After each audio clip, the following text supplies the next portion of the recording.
King Lord God, ikaw ang kiss ka ng Lord God. Agayati. Lord God, na kami tayo nagasigon sa adang na tawhan ni ang disiplin. Ang tanatagaan ka ni Mr. Bisko ng paglawas, Lord God.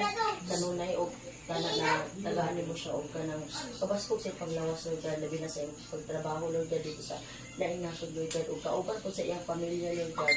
Tinitanan po, Lord God, nga nasa amo ang katubangan, Lord God, ng pagkaon, Lord God, makahatag ka ni ka na makabaskog sa among panglawas, Lord God, o mga naglihok ani, Lord God, nautong ta, Lord God, na tagaan pa rin daghan pagrasya ang ilang pamilya, Lord God.